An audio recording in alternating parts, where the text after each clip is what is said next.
अस्सलाम वालेकुम, नमस्कार, सत श्री अकाल एंड गुड इवनिंग। मैं हूं अर्जुक आजमी और आप हमेशा की तरह से देख रहे हैं भेजा फ्राई। जी हाँ, भेजा फ्राई के नए एपिसोड के साथ हम हाजिर हैं और इससे पहले हम चलें जी अपने न्यूज़ की तरफ। आप सबसे रिक्वेस्ट है कि जिसने भी चैनल को सब्सक्राइब नहीं किया है प्लीज़ चैनल को सब्सक्राइब करना ना भूलिएगा। बात आज हम करेंगे सबसे पहले शेख रशीद साहब की। जी हाँ, वही पाव पाव के बम वाले शेख रशीद साहब। आप सब बहुत मिस कर रहे हैं यकीनन शेख साहब को और शेख साहब की बातों को। लेकिन हम आपको ये ज़रूर बता दें कि शेख साहब के लिए जी लाहौर हाई कोर्ट ने जो है ऑर्डर किया है कि 1 हफ्ते के अंदर यानी कि 7 डेज़ के अंदर जो है शेख साहब को अदालत के सामने पेश किया जाए। वरना तो ऐसे लोग बहुत से लोग मिस कर रहे थे शेख साहब को कि जी वर्ल्ड कप चल रहा है और शेख साहब जो है वो हमें कहीं दिखाई नहीं दे रहा है। जी हाँ, बिल्कुल शेख साहब को लेकर काफ़ी लोगों के दिल में जो है वो उनके लिए फ़िक्रमंद हैं कि आखिर वो गए तो कहाँ गए?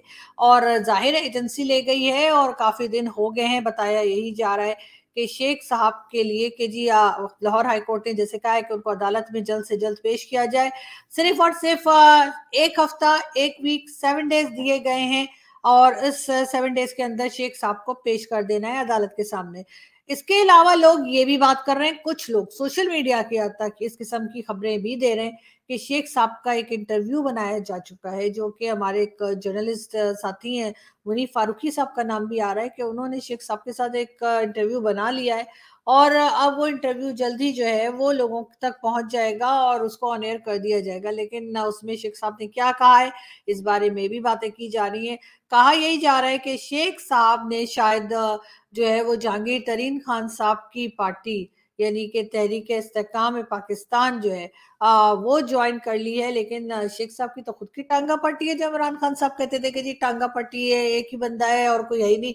तो शेख साहब की तो खैर अपनी खुद की एक पार्टी है, तो वो भला जहांगीर खान साहब की पार्टी में क्यों जाएँगे? लेकिन ये ज़रूर हो सकता है कि अपनी पार्टी को उन्होंने उसके साथ शामिल कर दिया हो या करा दिया गया हो। लेकिन जल्द ही हम उम्मीद करते हैं कि शेख रशीद साहब को हम दोबारा से स्क्रीन पे देखेंगे, हम दोबारा से शेख साहब का इंटरव्यू देखेंगे या हम शेख साहब को वापस आते हुए देखेंगे। लाल हवेली उनका जो घर है, जो हमेशा से मशहूर है, लाल हवेली जो है वो शायद इतनी अपनी जगह की वजह से या अपने एक स्ट्रक्चर की वजह से फेमस नहीं है जितना वो शेख रशीद साहब की वजह से लाल हवेली को मशहूर समझा जाता है कि हर कोई जानता है कि लाल हवेली में शेख रशीद साहब रहा करते हैं।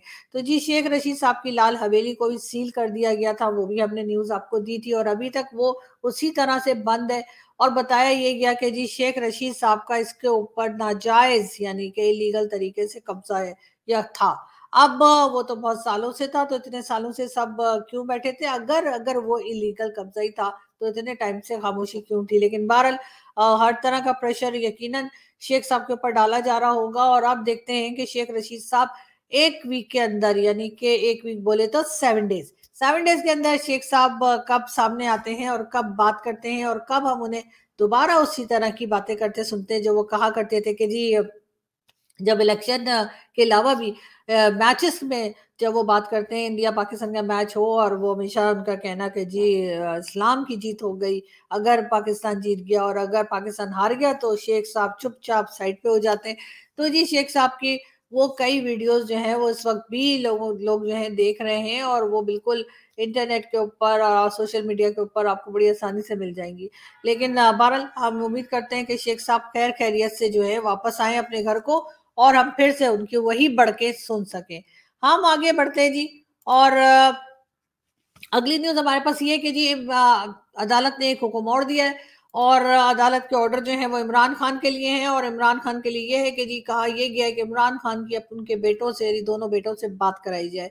अदालत ने ये हुक्म दिया। इससे पहले इमरान खान ने रिक्वेस्ट की थी लेकिन बताया ये गया था कि जी बात नहीं हो सकती क्योंकि जो भी जेल में कैदी होता है उसको इंटरनेशनल कॉल की इजाज़त नहीं होती। तो ज़ाहिर है इमरान खान के बेटे जो हैं वो लंदन में रहते हैं, तो इमरान खान को तो इंटरनेशनल कॉल करनी ही होगी और मेरा ख्याल है ये इजाज़त होनी चाहिए। साथ-साथ एक और भी न्यूज़ इन दिनों चल रही थी जिसमें ये बताया जा रहा था कि जी अब जो है इंटरनेट के ज़रिए और जिसे क्या कहते हैं कोई स्काइप और दूसरे कई जो राब्ते की वेबसाइट्स हैं और जो सॉफ्टवेयर्स हैं या कह लीजिए एप्लीकेशंस हैं उनके ज़रिए भी कैदियों की बातें जो हैं उनके मुलाकातें जो है उनकी फैमिली के लोगों से करवाई जाएगी। लेकिन खैर इमरान खान साहब के लिए अब इजाज़त मिल गई है और कहा यह गया है कि उनके बेटों से उनकी बात कराई जाए। लेकिन हैरत की बात यह है कि अदालत ने उनकी बेटी का नाम नहीं लिया।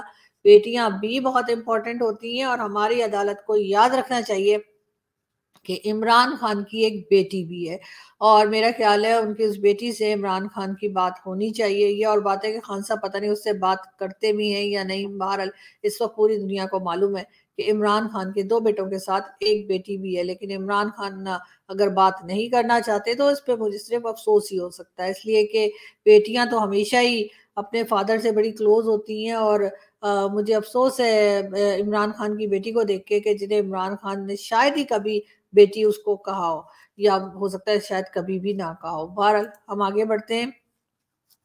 शाह महमूद कुरैशी साहब, जी हाँ, जो कि हमारे फॉरेन मिनिस्टर भी रह चुके हैं।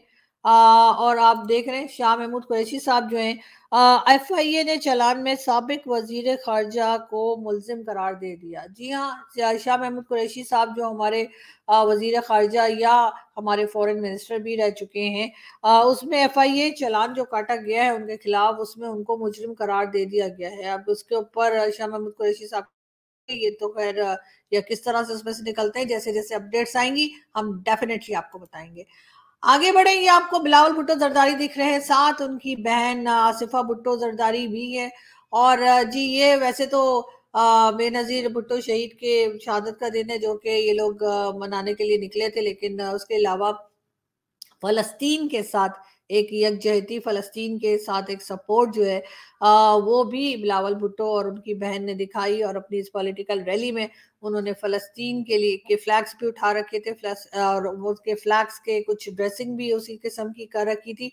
और यही बताया बिलावल भुट्टो जरदारी और उनकी बहन ने कि वो फलस्तीन के साथ खड़े हैं। लेकिन खैर बहुत से लोग पाकिस्तान में इसराइल के साथ भी खड़े हैं और इसराइल के साथ खड़े होने के जुर्म में, ये जुर्म ही कहूंगी मैं क्योंकि पाकिस्तान में तो ये जुर्म ही समझा जाता है अगर आप इसराइल के साथ खड़े हो। उस की वजह से लोगों को बेशुमार बातें भी सुनने को मिल रही हैं और बहुत सी ऐसी वैसी गालियां भी पड़ रही हैं। लेकिन खैर वो लोग बिल्कुल घबरा नहीं रहे और डटे हुए। और मुझे यकीन है कि ऐसे ही लोगों की वजह से, ऐसे ही सच्चे लोगों की वजह से, या ऐसे लोगों की वजह से समझे जो इस किस्म के स्टैंड लेते हैं, शायद पाकिस्तान का कुछ भला हो जाए। हम आगे बढ़ते हैं और मौलाना साहब एक बार फिर हमारे स्क्रीन पर हैं और ये जी बिल्कुल मौलाना फजलुर रहमान। और मौलाना साहब का कहना यह है, वैसे तो मौलाना साहब आजकल फ़लस्तीन जाने के चक्करों में हैं। उनका कहना ये है कि जी मुझे फ़लस्तीन भेज दिया जाए और कभी वो कहते हैं कि वो इज़राइल को गर्क कर देंगे। लेकिन इस वक़्त मौलाना साहब कहते हैं कि मसाइल का हल यानी पाकिस्तान की प्रॉब्लम्स का हल किसी एक पॉलिटिकल पार्टी के पास नहीं है। तमाम पॉलिटिकल पार्टीज़ एक दूसरे के लिए गुंजाइश पैदा करें। जी हाँ, ये कहना है मौलाना फजलुर रहमान का।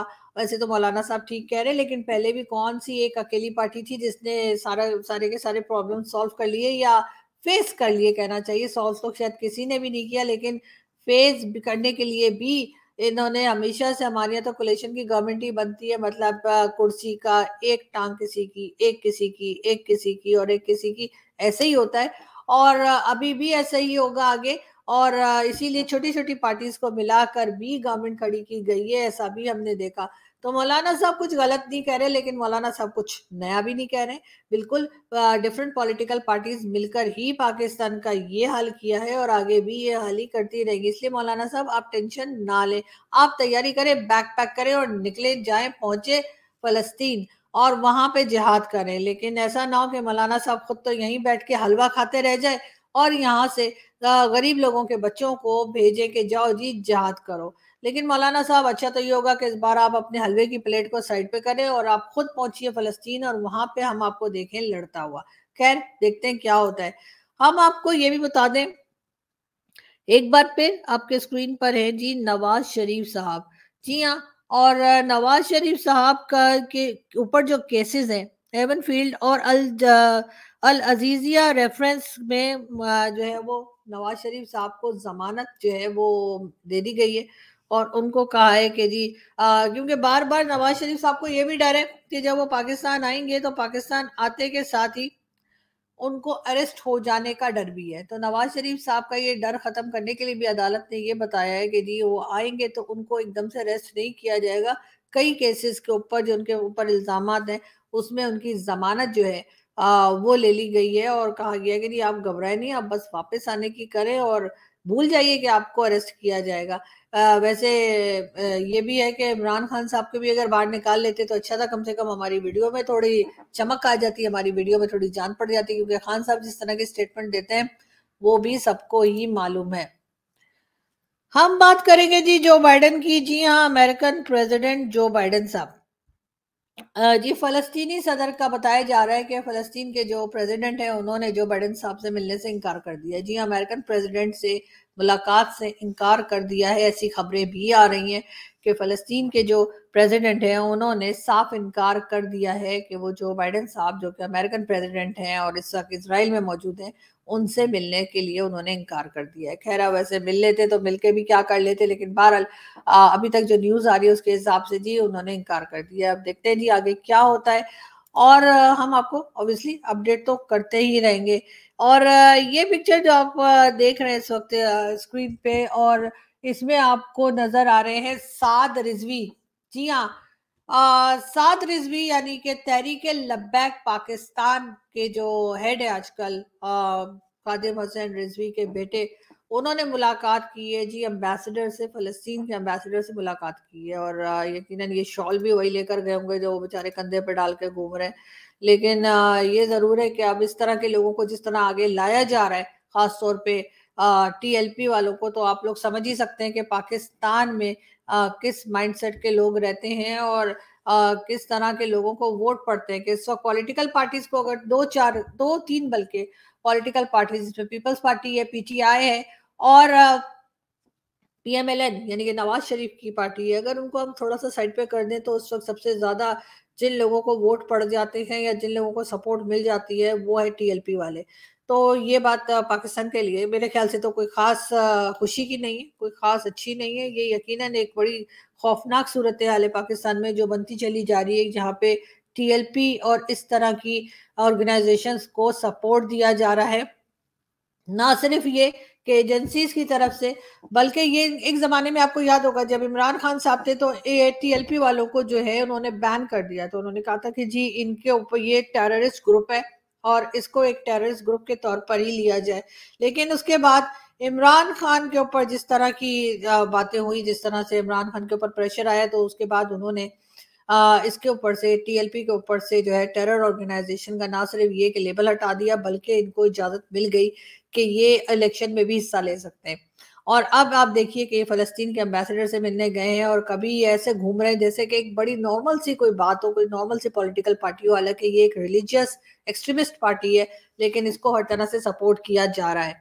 और यही हाल हमने देखा था जब हाफिज सईद की पार्टी का बार बार उसको बैन किया जाता था, बार बार बताया जाता था कि जी ये टेररिस्ट ग्रुप है, और बार बार हर बार वो अपना नाम चेंज करके इलेक्शंस में दोबारा से हिस्सा ले लेते थे और इस बात का भी लोगों को पता लग जाता था। लेकिन सपोर्ट बहरहाल मौजूद है। अगर आप देखें हमारे जो पहले कहना चाहिए गवर्नर रह चुके पंजाब के सलमान तासीर साहब, जिस वक्त उनको जिसने मारा था मुमताज कादरी, जब जिस वक्त मुमताज कादरी का जनाजा हुआ है, जो कि बड़ी हैरत की बात है मेरे लिए कि मुमताज कादरी को भी फांसी की सजा सुना दी गई और कर भी दी, लेकिन जिस वक्त उसको मारा गया है तो उस वक्त किस कदर, या उसको फांसी दी गई उस वक्त किस कदर लोग जो है बाहर निकले और उसके सपोर्ट में खड़े हुए। यहाँ तक कि बहुत से लॉयर्स जो थे उन्होंने उसके ऊपर, जब वो जिंदा था और उसके ऊपर केस चल रहा था, तो वो उसके ऊपर फूल फेंका करते थे। तो उसी से आप समझ सकते हैं कि पाकिस्तान में किस तरह के लोग रहते हैं, किस माइंडसेट के लोग रहते हैं और किस हद तक जो है हमारे अंदर ये खौफनाक तरीके से हमारे अंदर जो है ये एक्सट्रीमिज्म जो है वो आ चुकी है। अब उसको बाहर निकालना या उसको खत्म करना बहरहाल ये बहुत आसान काम किसी के लिए भी नहीं होगा। हम बढ़े आगे। और जी हम आपको बता दें हमारा भाई और कुछ नहीं मांगता, बस एक साइकिल मांगी है, अलीमा खान। जी हाँ, अलीमा खान है जी बहन किसकी भला, इमरान खान साहब की। और उनका कहना ये है कि इमरान खान साहब ने एक साइकिल मांगी है, यानी कि जेल में साइकिल मांगी है। वो एक्सरसाइज वाली साइकिल मांगी है या दूसरी वाली साइकिल मांगी है जो वैसे नॉर्मल चलाते हैं, लेकिन खैर खान साहब ने साइकिल मांगी है। और उनका कहना ये है कि जी मुझे साइकिल पहुंचाई जाए। लेकिन अब ये भी सुनने में आया कि इमरान खान को साइकिल पहुंचा दी गई है। और इमरान खान यकीनन अब साइकिल लेकर जेल में चक्कर काट रहे होंगे और यही सोच रहे होंगे कि अब आगे और क्या करना चाहिए और किस तरीके से यहाँ से बाहर निकलना चाहिए। लेकिन खैर हम दुआ भी करते हैं कि खान साहब जो है जल्द से जल्द बाहर निकल आए जेल से, इसलिए कि हम भी बड़े बोर हो गए और हमें भी बहुत ख्वाहिश है कि खान साहब बाहर आ जाएं ताकि हम भी खान साहब के बातें दोबारा से सुन सके। एक वीडियो देखते हैं फिर बात करते हैं। पाकिस्तान अल्हम्दुलिल्लाह एक एटमी ताकत है। ये एटम बम दिखाने के लिए नहीं रखे गए हैं, ये एटम बम मुसलमानों और पाकिस्तान की दिफा के लिए रखा गया है। हम वजीर आजम से मुतालबा करते हैं कि इसराइल को वाज़ेह पैगाम दें कि फ़लस्तीन पर जुल्म और सितम को ख़त्म करके अपना कब्ज़ा ख़त्म करें, वरना हम इसराइल को दुनिया के नक्शे से मिटा देंगे। जी, और जी हम इजराइल को दुनिया के नक्शे से मिटा देंगे, ये भी पाकिस्तान की पार्लियामेंट में बात हो रही है और कोई पार्लियामेंटेरियन है जी जो ये कह रही है कि जी हम प्राइम मिनिस्टर से या गवर्नमेंट से जो है वो रिक्वेस्ट करते हैं कि जी इजराइल को बता दीजिए कि जी फलस्तीन के इलाके से निकल जाए, उसको आज़ाद कर दें, वरना हम इजराइल को नक्शे से मिटा देंगे। जी बिल्कुल इसी किस्म के लोग पाकिस्तान में रहते हैं और कोई खास हैरत की बात नहीं है कि इस किस्म के लोग यहाँ पर रहते हैं। इंशाअल्लाह इसका बाकायदा आगाज करेंगे। मैं यहाँ पहुंचने वाले तमाम बातों को, तमाम खवातीन और औलाद को, बुजुर्गों को। जी, तो पाकिस्तान के पार्लियामेंट के अंदर बात ये हो रही है कि जी हम इजराइल को सफ़े हस्ती से मिटा देंगे और पाकिस्तान के असेंबली के बाहर लोग जो हैं वो घोड़ों पे जो है जा रहे हैं, कहाँ भला फ़लस्तीन जा रहे हैं और वहां जाके ये लड़ेंगे इजराइल से। इस किस्म की हरकतें भी पाकिस्तान में चल रही हैं। अब थोड़े बहुत घोड़े हमारे पास रह गए थे, मेरे ख्याल है वो मुगलों के ज़माने के, और घोड़े भी बेचारे पतले पतले कमज़ोर से घोड़े, उनके ऊपर गधे बैठे हुए और चले जा रहे हैं। ये मुझे नहीं समझ आ रही कि एक बड़ी सीरियस किस्म की वॉर चल रही है, सीरियस किस्म की जंग जो है वो इजराइल और जो है हमास के दरमियान में चल रही है और बीच में पाकिस्तान के लोग ये कॉमेडी क्यों कर रहे हैं। यानी ये इसको मैं कॉमेडी कहूंगी ना कि आप कभी घोड़ों के ऊपर जा रहे हैं, कभी आप असेंबली के अंदर कह रहे हैं कि जी हम जो है वो इजराइल को मिटा देंगे, नहीं तो ये करो वो करो।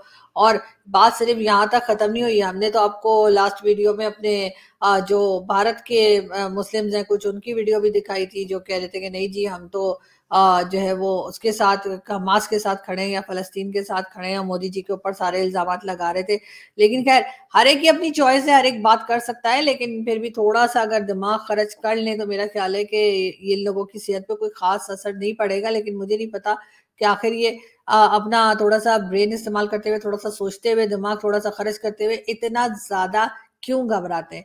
मगर खैर हम आपको अपडेट करते रहेंगे। लेकिन फिलहाल तो यही चल रहा है कि जी जिस तरह से आपने देखा कि नवाज शरीफ साहब की तैयारी है वापसी की, और 4 साल के बाद नवाज शरीफ साहब वापस आ रहे हैं। 4 साल पहले जब इमरान खान की गवर्नमेंट थी उस वक्त नवाज शरीफ साहब ने कहा था जी उनकी तबीयत ठीक नहीं है, उन्हें लंदन जाना है इलाज के लिए, और अब पूरे 4 साल के बाद फाइनली नवाज शरीफ साहब वापस आने लगे।